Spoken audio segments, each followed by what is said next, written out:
Eli mä olen Anna Pakarinen ja mä olen Avokonttorin tuottaja ja pienyrittäjien kanssa tehnyt vuosia töitä.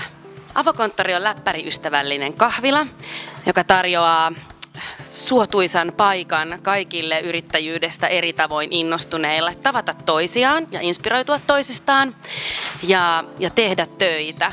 Mitä mä kutsun läppärinomadeiksi, jotka eivät välttämättä edes itse tiedä olevansa yrittäjiä, jotka puuhastelevat vähän sitä sun tätä ja haalivat elantonsa vaikkapa opiskeluiden ohessa tai niiden jälkeenkin kokoon erilaisista töistä. Ja meillä on muutamia kahviloita Helsingissä, jossa sitten on tämmöiset ihmiset tekevät töitä kahvin ääressä ja nyt Avokonttori tarjoaa sitten vielä parannetun mallin tällaisista kahviloista. Eli meillä on kaikki laitteet, mitä ei näiden yksinyrittäjien himoista löydy, eli kunnon skannerit ja tulostimet, langattomat toimivat verkot ja tällaiset löytyy sitten Avokonttorista. Ja ennen kaikkea Avokonttorista löytyy yksinyrittäjille tärkeä asia, eli työkavereita.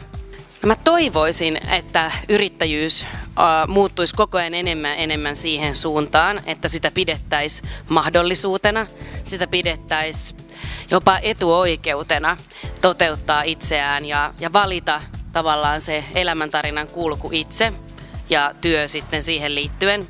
Avokonttorin yksi hyvistä puolista on se, että sinne voi tulla oikeasti nyt sit vain kahville.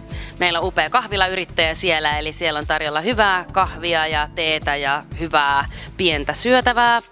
Eli voi ikään kuin salakuunnella ja katsella, mitä ne avoimesti yrittäjät sitten tekevät siellä, ja mä luulen, että sitä kautta innostua aivan takuvarmasti itsekin.